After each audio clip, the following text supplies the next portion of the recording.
C. Vijayabaskar, MR. Vijayabaskar தாவேகாவில் இணைந்திருக்கிறார்கள். இது பெரிய ஒரு விவாதப் பொருளாகவும் மாறி இருக்கு. எப்படி இந்த நிகழ்வை பார்க்குறீங்க? துரதிருஷ்டவசமானது, தவறானது, மிக மிக தவறான முன்னுதாரணத்தை முதலமைச்சர் ஜோசப் விஜய் ஏற்படுத்தி இருக்கிறார். இது அவருக்கு வாக்களித்தவர்களுக்கு ஏமாற்றத்தை தான் அளித்திருக்கும் என்று நான் கருதுகிறேன்.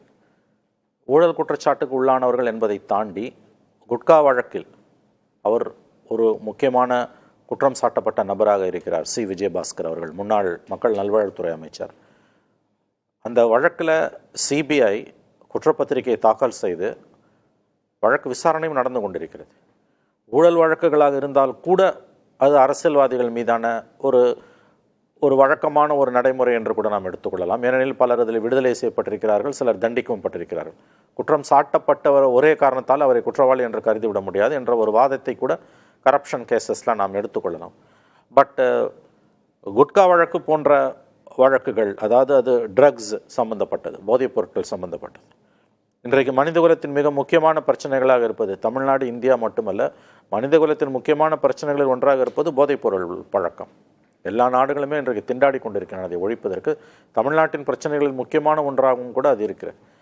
அப்படி இருக்கும்பொழுது அத்தகைய குற்றச்சாட்டுக்கு உள்ளான ஒருவரை, அவர் தண்டிக்கப்படவில்லை, அதை நான் ஒப்புக்கொள்கிறேன், அத்தகைய குற்றச்சாட்டுக்கு உள்ளான ஒருவரை தூய சக்தி என்று தங்களை வர்ணித்து கொண்ட ஒரு கட்சி எப்படி சேர்த்து கொண்டது என்று எனக்கு புரியவில்லை. இது எந்த விதத்திலும் நியாயப்படுத்த முடியாத ஒரு விஷயம். எதற்காக இதை இவர்கள் செய்கிறார்கள் என்றும் புரியவில்லை. 118 வேணும், 107 இருக்குது. அந்த கேப்பை எவ்வளோ தூரம் ஃபுல்ஃபில் பண்ண முடியுமோ, இட்டு நிரப்ப முடியுமோ, அதற்காக இவர்கள் முயன்று கொண்டிருக்கிறார்கள். இந்த முடிவு ஒரு பெருத்த பின்னடைவு என்று தான் நான் பார்க்கிறேன். எதை வைத்து இவர்கள் நியாயப்படுத்துவார்கள்? தூய சக்தி என்று இவர்கள் எப்படி இனிமேல் பேசுவார்கள் என்று எனக்கு புரியவில்லை. அந்த தூய சக்தி அப்படின்ற இமேஜ் அடி வாங்கிடும், மிகப்பெரிய அளவில் அடி வாங்கியிருக்கு. இது என்னது? இது என்ன அரசியல்? இது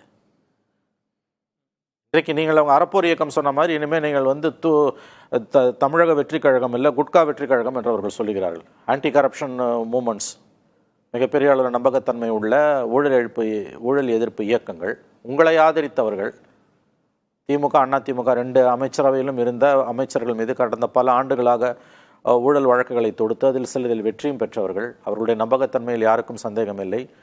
அவர்கள் இன்றைக்கு உங்களை சாட ஆரம்பித்திருக்கிறார்கள். எப்படி இதை நியாயப்படுத்துவீங்க? ஒரு வாதம், அவர்கள் தண்டிக்கப்படாதவரை எல்லோரும் நிரபராதிகள் என்பது உங்களுக்கு சில வழக்குகளுக்கு பொருந்தாது. அப்படி என்ன தேவை வந்தது உங்களுக்கு? இன்றைக்கு திரு ஆதவ அர்ஜுனா திமுகவை ஊழல் கட்சின்னு சொல்றப்ப இந்த நெருக்கடி இவங்களுக்கும் வந்துருங்க. அவங்களாவது ஆண்டாங்க, எத்தனையோ ஆண்டுகள் ஆண்டாங்க, கிட்டத்தட்ட 6 தசாப்தங்களில் ஆண்டுக்கு 2 முறை அல்லது 5 முறை என்று கிட்டத்தட்ட ஒரு 25-27 ஆண்டுகள் ஆண்ட ஒரு கட்சி அது. அவர்கள் மீது ஊழல் கரைப்படுகிறது என்றால் நாம் புரிந்து கொள்ளலாம். ஊழல் என்பது ஒரு சிஸ்டமிக் ப்ராப்ளம், ஒப்புக்கொள்கிறோம். ஆனால் ஆட்சிக்கு 2 மாதத்திலே நீங்கள் இந்த காரியத்தை எதற்காக செய்கிறீர்கள்? என்ன தேவை வந்தது? ஆதவர்ஜுனா சொல்ல தேர்தல் வேலை செய்ய நமக்கு களத்தில் ஆட்கள் தேவை. அப்போ அவங்கள சொல்றதுக்கு உங்களுக்கு என்ன விதமான உங்களுக்கு தகுதி இருக்கிறது? எதை வச்சு நியாயப்படுத்துவீங்கன்றீங்க? ஒரு காரணத்தை சொல்லுங்க நியாயப்படுத்துறது. உங்களுக்கு எம்எல்ஏ வேணும், அவ்வளவுதானே?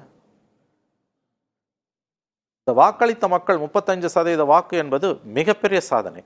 நாம் பலமுறை அதை பேசியிருக்கோம். 30% வாக்குகளைத்தான் எம்ஜிஆர் பெற்றார்.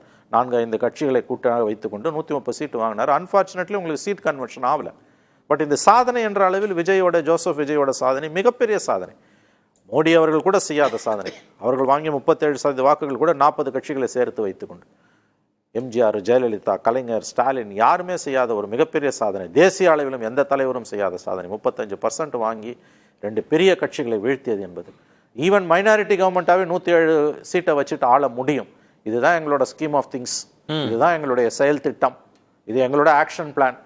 ஒப்புக்கொண்டு இதை ஆதரிப்பவர்கள் ஆதரிக்கலாம், இருகரம் குறிப்பி அவர்களுக்கு நன்றி செலுத்துவோம். யாருக்காவது பிடிக்கலையா நீங்கள் தாராளமாக நோ கான்ஃபிடன்ஸ் மோஷன் மூவ் பண்ணுங்கள். எந்த நேரமும் நாங்கள் தோற்று வெளியேற எதிர்கட்சியாகவோ அல்லது மீண்டும் மக்களை சந்திக்க தயாராக இருக்கிறோம்.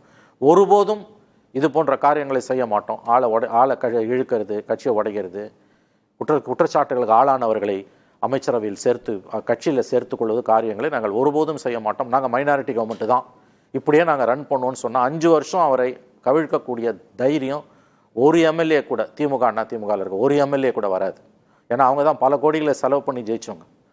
ஒரு அருமையான வாய்ப்பை ஜோசப் விஜய் தவற விட்டு கொண்டிருக்கிறார் என்று தான் நான் கருதுகிறேன். திருமணி முதல்ல என்ன சொல்லுதுன்னா, அதிமுகலேருந்து வந்தா கூட சில குற்ற பின்னணி கொண்டவர்களை நாங்க சேர்க்க போறது இல்ல அப்படின்னு முதல்ல ஒரு பேச்சு வந்தது, ஒரு தகவல் வந்து பேசினாங்க. டிபேட்லயே கூட பேசுறவங்க எஸ்பி வேலுமணி, விஜயபாஸ்கர், இது மாதிரி குற்ற பின்னணி வழக்கு பின்னணி இருக்கிறவங்களான்னு. ஆனா அதுல ஒரு ஷிஃப்ட் வந்துருச்சு. மார்க்சிஸ்ட் கம்யூனிஸ்ட் கட்சி இடதுசாரிகள் தொடர்ந்து சொல்றாங்க, பட் அவங்க பேச்சையும் கேட்ட மாதிரி தெரியல. அது எப்படி புரிஞ்சுக்கிறது, என்ன நடக்குது? அதாங்க பதவி கொடுக்குற மோகம். அதுதான் பதவின்னு வந்துடுச்சுன்னா எல்லாருமே ஒரே மாதிரி தான். 2 பேர் தான் இந்திய வரலாறுல அப்படி பார்த்தீங்கன்னா மகப்பெரிய புருஷர்கள். ஒன்று மகாத்மா காந்தி, இன்னொன்று பெரியார். அவங்க நினச்சிருந்தா எந்த பதவி வேணால் அடைஞ்சிருக்கலாம். கண்ணீர் துளிகள்னார்ல பெரியார் திமுக ஆரம்பிச்சப்ப. ஏன்னா இந்த காம்ப்ரமைஸ்லாம் நீ பண்ண வேண்டியிருக்கும். ஒரு நம்பிக்கையில் தானே மக்கள் 35% வாக்களிச்சாங்க விஜய்க்கு. ஆனா நீங்க சொல்லுவது அந்த காம்ப்ரமைஸ் கூட தேவையில்லாத சூழல். தேவையே இல்லைன்ற நான் 107 போதும் 5 வருஷம் ஆள்றதுக்கு. ஒருத்தருக்கு தைரியம் கிடையாது இந்த கவர்மெண்ட்டை கவுக்கிறதுக்கு. நான் சொல்றேன், யாரு போய் குறைவாக காசு செலவு பண்ணி ஜெயிச்சது தாவேக்கா எம்எல்ஏக்கள். சில செலவு பண்ணியிருக்காங்க, நான் மறுக்கல. அதிமுக திமுக எம்எல்ஏக்களை போல ஒவ்வொருத்தரும் குறைஞ்சது 20 கோடியிலேருந்து 50 கோடி வரைக்கும் செலவு பண்ணியிருக்காங்க. இல்லைன்னு சொல்லுங்க, அவர் மனசாட்சிக்கு தெரியும். அப்போ எந்த எம்எல்ஏவால் இந்த 59 + 47 யாருக்கு தேர்தலை எதிர்கொள்ளக்கூடிய தைரியம் இருக்கு? மிக அற்புதமான வாய்ப்பு. ஆக்சுவலாக இது பியூட்டி ஆஃப் த ஜட்ஜ்மெண்ட். இது இந்த மக்களோட தீர்ப்பு அற்புதமானது, இயற்கையாக நிகழ்ந்தது, நாட் பை டிசைன். 107 கொடுத்துட்டு அவங்களுக்கு ஒரு கடிவாளம் கொடுக்குறாங்க, நீங்கள் எப்படி நாங்கள் பார்க்குறோன்னு. இயற்கையாக கொடுத்த வாய்ப்பு, அதை தாவேக்கா தவற விட்டு கொண்டிருக்கிறது. அப்படித்தான் நான் இதை பார்க்குறேன். இதெல்லாம் வந்து ஏற்றுக்கொள்ள முடியாது. இன்றைக்கு நிகழ்ந்த நிகழ்வுகள் நிச்சயமாக சொல்லுகிறேன், குறைந்தபட்ச ஜனநாயக பண்பு உள்ளவர்கள், தூய்மையான அரசியலை விரும்புபவர்கள், அது ஒரு கனவு தான், நான் ஒத்துக்கிறேன். அப்படி எல்லாருமே இருந்துட முடியாது. பட் டு சர்டன் எக்ஸ்டென்ட் மிகப்பெரிய குற்றச்சாட்டுகளுக்கு உள்ளானவங்கள இன்னைக்கு நாளைக்கு அவர் ஒருவேளை தண்டிக்கப்பட்டால் விடுதலை ஆனார்னா வேற.